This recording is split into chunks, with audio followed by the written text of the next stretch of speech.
ഒരു Benz car മതി എന്നായിരുന്നു അജയ് വാസ്തവ് എന്നോട് പറഞ്ഞു. അപ്പൊ ഞാൻ പറഞ്ഞു, അജയ് വേണ്ട, എൻ്റെ കറുത്ത റോൾസ് റോയ്സ് നമുക്ക് അതിന് ഉപയോഗിക്കാം. മനസ്സിലായി? ഇതായിരുന്നു എൻ്റെ സത്യം. അപ്പോൾ ഈ കറുത്ത റോൾസ് റോയ്സ് എടുക്കുമ്പോൾ അന്ന് ഈ ടെക്നിക്കലി മമ്മൂക്കയുടെ കോസ്റ്റ്യൂം എന്ന് പറയുന്നത് വൈറ്റ് ആയിരുന്നു. ആദ്യം പ്ലാൻ ചെയ്യുമ്പോൾ ഒരു ട്രിപ്പ് കഴിഞ്ഞ് വരുമ്പോൾ മമ്മൂക്കയുടെ ഭയങ്കര ജഡ്ജ്മെൻറ്റും അദ്ദേഹത്തിൻ്റെ തോട്ടുകളും അയാളുടെ ചിന്താഗതിയൊക്കെ ഭയങ്കര വലുതാണ്. മമ്മൂക്ക പെട്ടെന്നത് മാറ്റിയിട്ട് പറഞ്ഞു, ഞാൻ ബ്ലാക്ക് ആവുകയെന്ന് പറഞ്ഞു.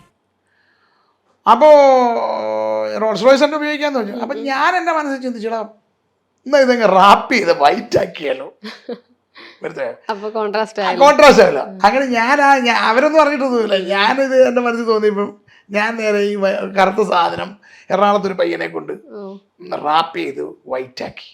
നമ്മുടെ ഗുഡ്വില്ലിന്റെ തന്നെ റോൾസ് റോയ്സ്. അതാണ് അതിന്റെ റോൾസ് റോയ്സ്.